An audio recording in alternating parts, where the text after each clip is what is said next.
I'm reshooting my Montoya rebuttal video because there was an issue with the audio towards the end I didn't pick up on during rendering, so I'm going to respond to it. I'm going to try and make it so that this is more digestible.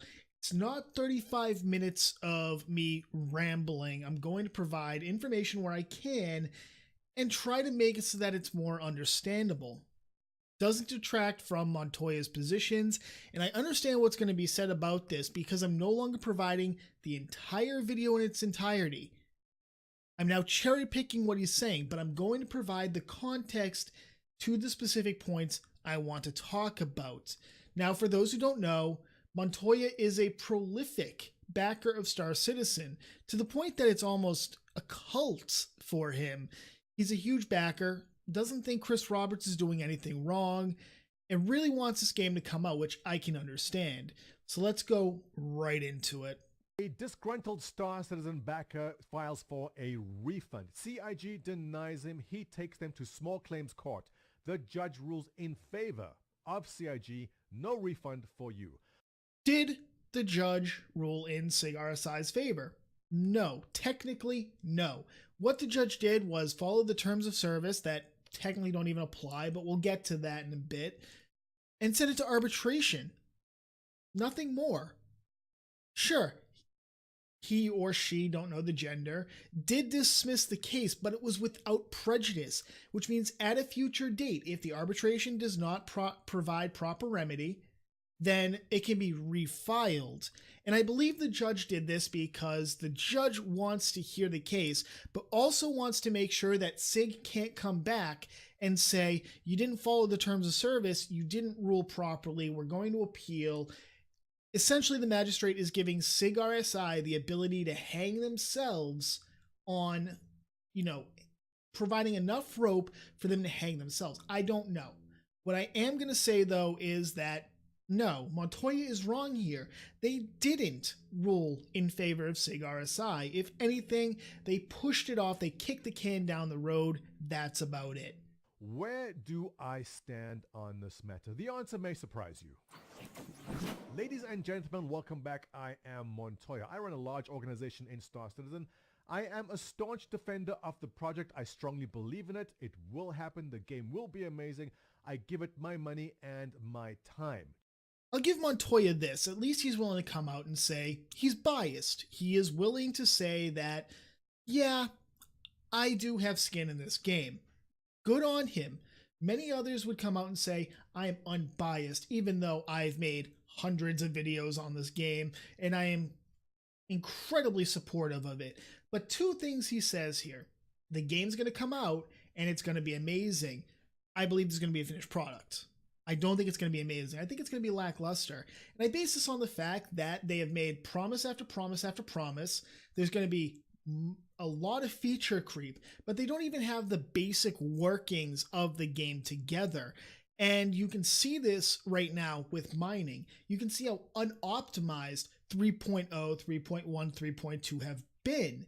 So I'm not willing to say right now that it's going to be amazing. I think that at this point, Chris Roberts is a dreamer. Nothing wrong with dreaming, but at least have your dreams reachable. Have those goals be reachable. Chris Roberts doesn't seem to do that. This is more of a, I'm getting a little nitpicky even, I'll admit it, but I really wanted to counter that point.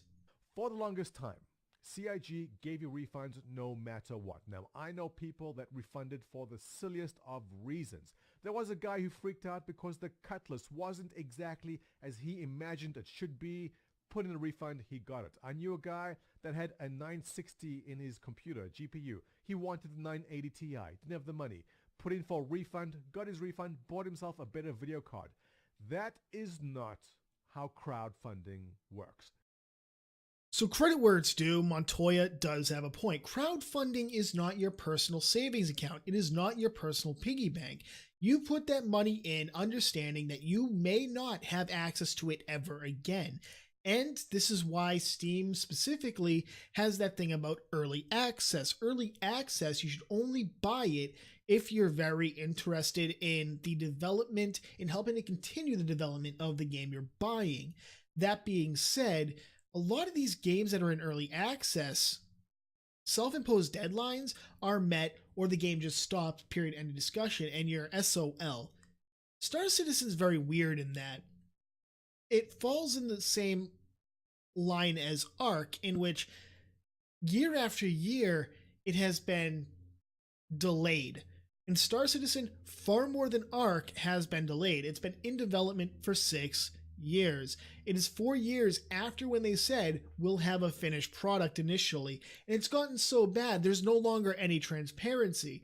Sure, they put out that whole roadmap thing this year, but that doesn't excuse what's gone on for the last 6. There is no transparency. And that's why my belief is that you should be able to get a prorated refund.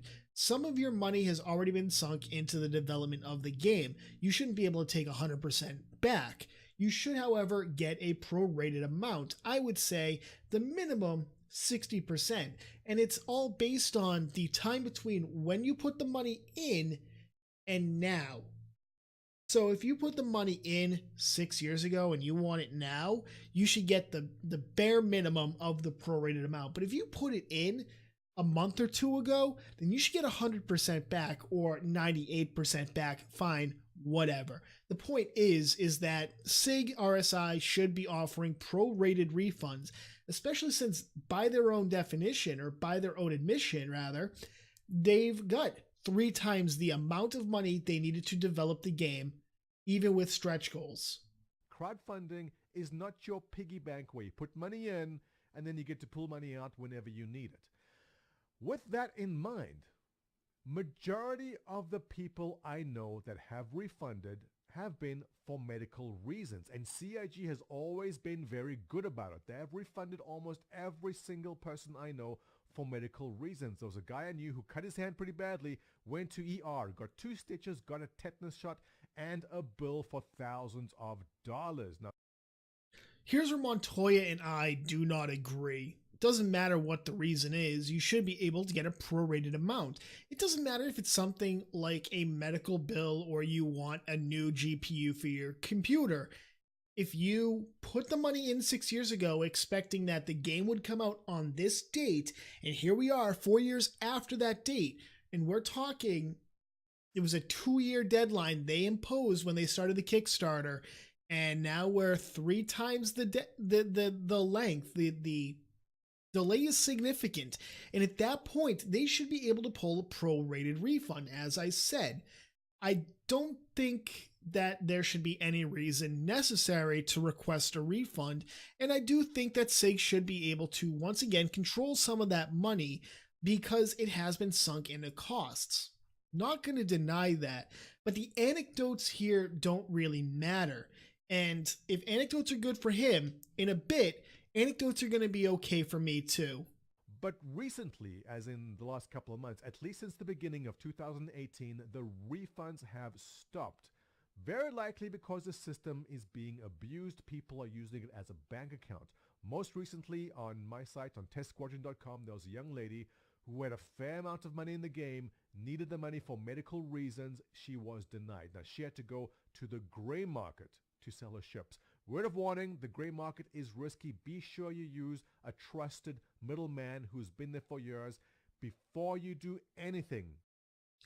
So here Montoya is making the argument that it was being abused. I don't think it was. I think a lot of people finally got fed up with the game not being released on time, with Robert Space Industries consistently not being transparent, not meeting deadlines, and in general just becoming annoyed with how they've bilked people. Remember, this isn't just people who are putting money through the Kickstarter 6 years ago. These are people who are putting money down on ships that they don't see for months, if years. And that's the problem. All right.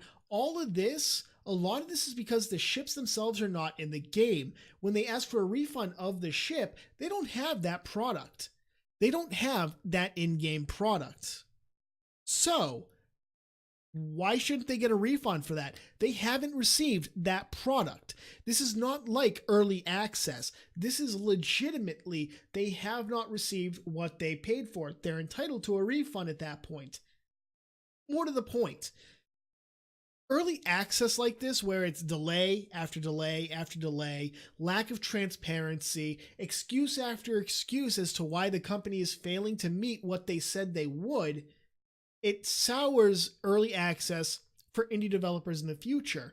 Studio Wildcard with Ark did the exact same thing. Star Citizen is far worse. It is the worst when it comes to the early access debacle that is going on right now, because it's constant excuses as to why they're not meeting their self-imposed deadlines. So in 3-4 years, when that indie developer has a great idea for a game and they want to crowdfund it, people are going to look at Star Citizen or Ark and say, I really don't want to risk an early access like that in the future. And it's understandable why. At the end of the day, in the long term, when you have stuff like this, it doesn't matter what the end product is going to be like for Star Citizen. It's souring early access for the consumer, and it's hurting indie developers in the future. Not that Star Citizen really cares. As far as CIG, RSI are concerned, they got theirs. Who cares about the other guys? Also, as a side note here, the fact the players had to create the gray market to recoup any money they've spent on the game speaks to the level of desperation, I guess you could say, that Robert Space Industries is keeping all this money, and they're still trying to bilk more people out of more money. And the fact you can still be scammed on this gray market. Look, you want to play a space simulator in which you can be scammed, you run the risk of being scammed, play EVE Online, because at least that's a finished product. Back to this matter here with the individual. His name is Ken Lord, and his story was that he pledged $4,496 into the project. Now, I've spoken about this at length in previous videos. People overextend themselves in Star Citizen, and I believe this is very much the case of what happened here with Mr. Lord. Here's a problem that I think needs to be talked about. There are people who are spending hundreds, if not thousands of dollars on this game. This is not like an investment opportunity, ladies and gentlemen. You're not buying stock in the company. You're giving them money for a game that has been pushed off for years.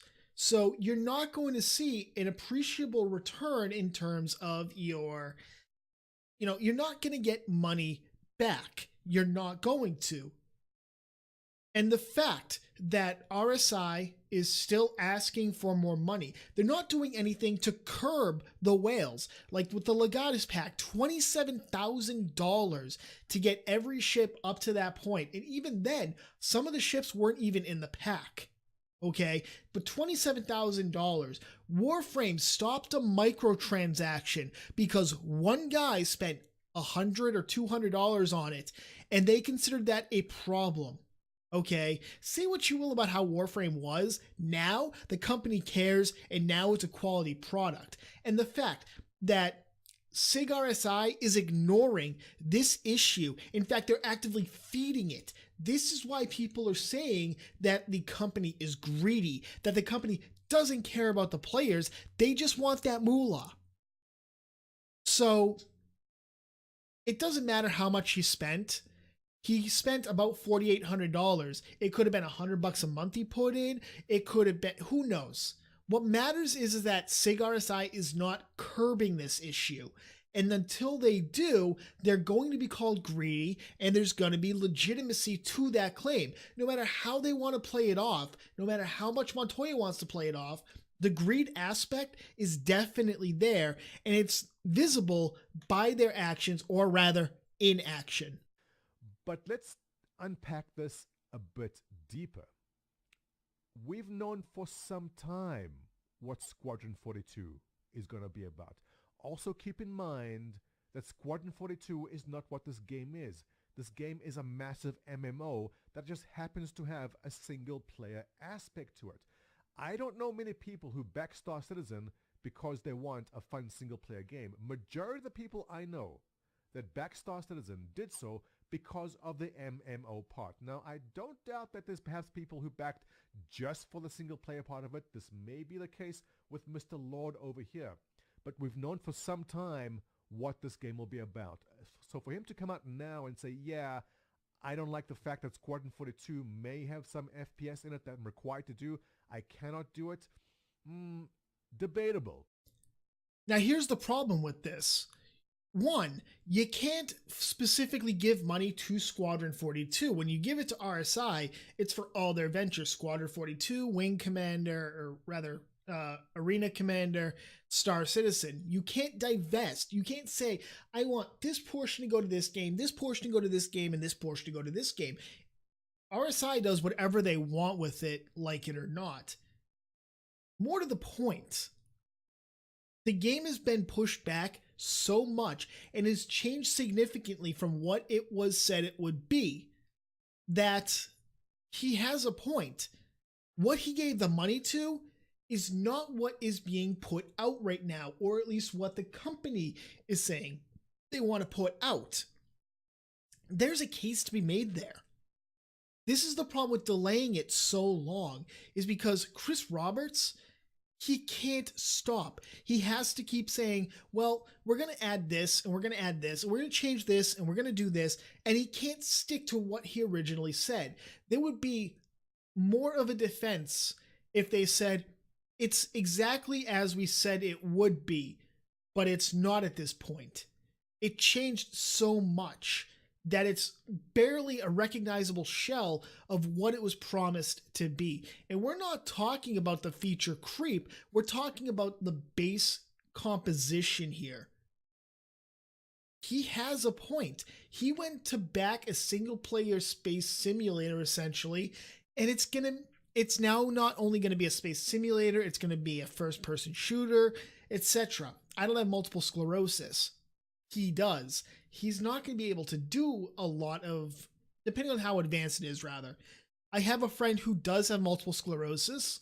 He takes medication for it. He lives a normal life. I don't know what Ken's level of progression is. He may not be able to do it. He may be to the point that he's like this. That's fine. And the fact that it's 6 years later, his MS may have progressed to the point that he just can't even play the space sim part. He's got a point here. And I think after the arbitration, when SIG RSI tells him to piss off, he's going to refile, and the magistrate is going to side with him on this, not SIG RSI. Also, I just want to head this one off. Please don't try and tell me the package split proves that you can give money specifically to Star Citizen or Squadron 42, because that's to buy the individual game, not where your money is going to go. But he was denied. He took this to court. Now, I'm going to tell you his argument. His argument is Squadron 42, he can't play it. He's going to say there were lots of promises made, which are broken. He's going to say the game was promised in 2014, and it has not come out. He's going to say that there are all this big list of things which were promised, which has not happened. He wants his money back. CIG sent a rep, and what the rep is going to say is the following. The representative's going to say, the money given to us, and this is the term they use, should be seen as a donation. Here's where we start to get into the legal arguments. Yes, the game was promised in 2014. Star Citizen was. Squadron 42 at the time was not promised then, as far as I know. The rudimentary looking into, no, it wasn't. It was announced. It was not said that it would come out in 2014. Be that as it may, Star Citizen has still not come out. We're 4 years past that deadline.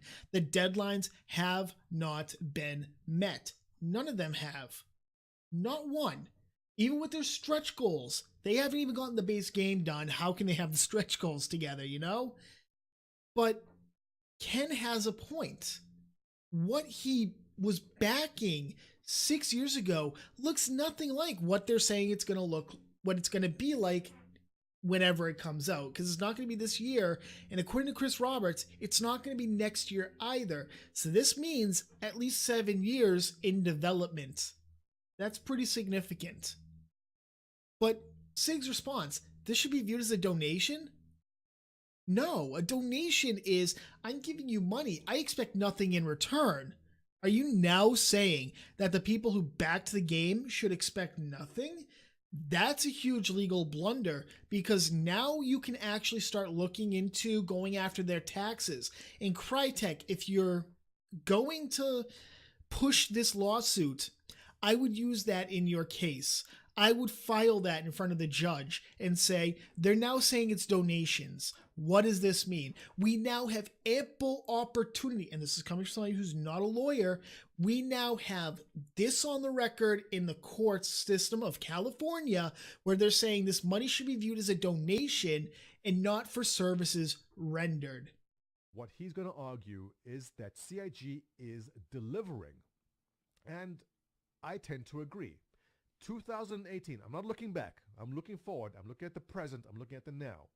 In 2018, what we've seen, and now we have 500 employees working at CIG, the rate of progress, the progress which we're seeing in the roadmap, it's coming along. And CIG is going to argue we are delivering. And while the persistent universe we promised is only this size right now, while we promised this size, while it is only this size, in the next patch in 3.3, it will be this. And in 3.4, it will be this. And in 3.5 and onwards, we are delivering, it is there. So for someone to say that they want their money back because it hasn't come out, look, they're right. It is very delayed. Yes, promises were made. For example, they said there'll be pets in the game. There are no pets in the game. Get a refund. You can't get a refund apparently, because now the hard line is it has to be within 14 days. Fortunately for Montoya, the law does look at what has been done. It does look at the past. If it goes to court, if the magistrate decides at a later date to listen to it, then what SIG has done or has not done is going to be important into making a decision. Yeah, putting out a timeline now might help alleviate some of the damage that they would incur, but what they've done in the past will reflect on now. And what they're going to see is a company that has made promises, has said we're going to be transparent, and has not been transparent, has said we're going to meet these deadlines, and then failed to meet the deadlines. Has said we got plenty of money in order to develop this game. We got 3 times the amount necessary with stretch goals and all to produce this game. And then they're going to look at it and see, why are you still asking for money? Why are you selling in-game ships? Why are you selling subscriptions to movies on YouTube or on your website rather? Why are you selling a subscription to the public test server? Why are you? And they're going to start looking at all this and say, if you have the money for this, why not give him a refund? Prorated or not, doesn't matter. That's what they're going to look at. The law looks at what you have done to determine intent. So maybe SIG does meet these deadlines. That'd be terrific for them. I don't think it's going to happen, but I digress. What matters is what they have done. And for right now, sure, they've given this flowery little speech about how they're going to put out these deadlines. But let's be honest here, the deadlines they've said previously, they haven't met. So why are you suddenly saying, yeah, they'll meet these deadlines? Where is that coming from? What sources? What do you have to point to and say, this time they'll meet those deadlines? There's nothing. There is nothing that you can point to right now to say that they're going to meet these deadlines. And that's a decent point for Ken to make if this is pushed a little harder. And CIG says this is very fair and common practice in the industry, and they are correct. If you go buy The Witcher 3 on Steam right now, they allow you up to 2 hours of playtime. You can play 1 hour, 59 minutes. And then decide you don't like the game. You have 14 days from the time of purchase to get your refund. Steam will honor that. So now he's trying to engage in a little bit of a straw man, red herring really. The Witcher 3 is a finished product, DLC and all. A finished product you can refund within 14 days on Steam. Absolutely. The problem is that we don't know what Star Citizen is at this point. Is it early access? In which case you still have the same restrictions placed on the games in Steam. Early access, I believe at the beginning of this year, they went back to the 14-day period where you could refund within 14 days. However, once again, SIG really is trying trying to obfuscate what it is. I'm going to go with it's a pre-order at this point, because if by Montoya's own admission, they put out this guideline, this entire how they want everything to roll out, their plans for the future. If that's the case, then it's more of a pre-order at this point, because you got a rough estimate of when it's going to come out. If that's the case, you know what Steam says? Up until the point when the game actually launches, when the game comes out, you can ask for a refund and be granted it immediately, no questions asked. So which is it? Is it a donation, in which case you're not going to get anything, and that's actually what the company argued, that the money should be viewed as a donation and not a crowdfunding source? Is it early access, in which case we could excuse a lot of the bugs and the lack of optimization?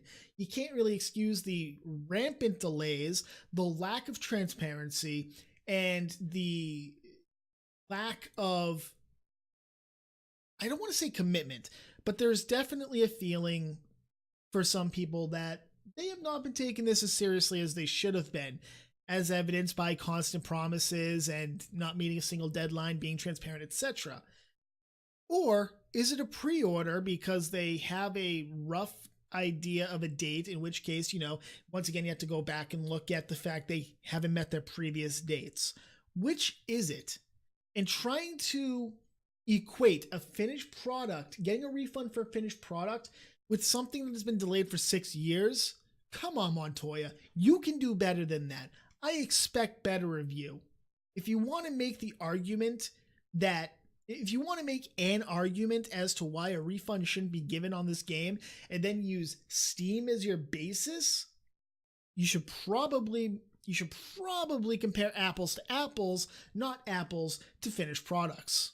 An area of contention is the updated terms of service. When you downloaded the latest patch, you agreed to the new terms of service, and one of the clauses is they apply retroactively. This is also a very, very interesting issue, and in this case, the judge agrees it applies retroactively. You've accepted terms of service, no refund for you. Here's where Montoya flat out lies. These terms of service do not affect any transactions made before its effective date. All prior transactions are governed by the terms of service in effect on the date of such transactions. And when you click on fundraising and pledges, please note, pledges made under previous terms of service continue to be governed by the corresponding clauses of the terms of service or of the commercial terms as applicable, which were in effect when those pledges were made. So you're asking, what does that mean? It means that these terms of service do not apply to previous transactions made when other terms of service were in effect. RSI, deciding that they were going to be hoist on their own petard, decided to make sure they were hoist on their own petard. And they decided, we'll just say, grandfather clause. There we go. Even though we don't have a grandfather clause in here, that's what we actually meant. And we haven't updated the terms of service to reflect this, even though it's been a week or longer since this decision. Shows you exactly what they're trying to do. They were hoping that this would be swept under the rug, that the terms of service would still, for posterity's sake, or looking good rather, they'd look good because their terms of service say that you're governed by the previous terms of service.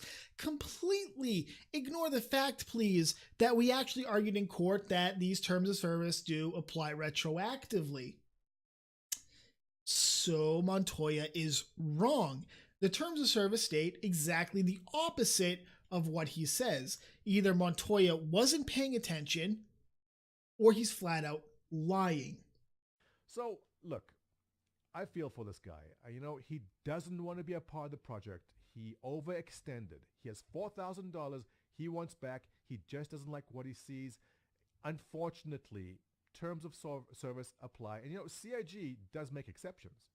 And in this case, they said, no, we don't see it. Just because you personally don't like what you see doesn't mean you get your money back. Actually, there's a there's a point to be made. There's an argument to be made that what we're seeing now is vastly different from when he possibly put his money in. Once again, we don't know when he put the money in, and I'm trying to get an interview with Ken to clear up some of this information.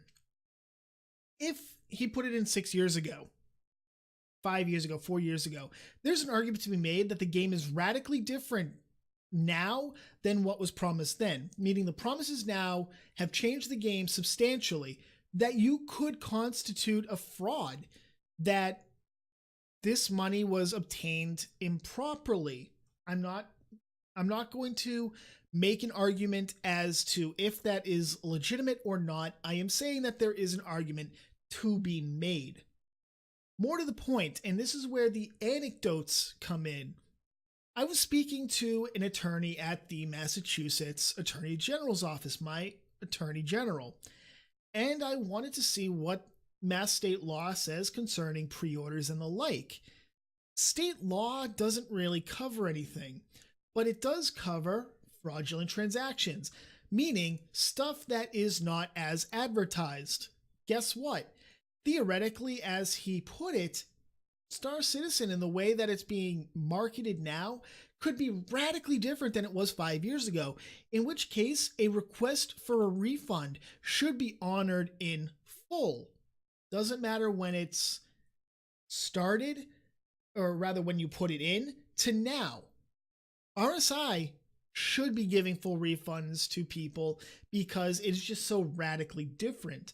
Now, the law hasn't really caught up on this. The millennials are coming into their own. Do you honestly think digital products and other such things aren't eventually going to be put into law? Do you honestly think this is going to continue for the indefinite future? I don't think it will be. The law does eventually catch up with technology, and when it does, SIG RSI better hope that, guess what? It's not when they're still trying to raise funds for this game that still hasn't come out yet. This is going to be the end of the rebuttal. Montoya, a lot of what he was saying was factually incorrect.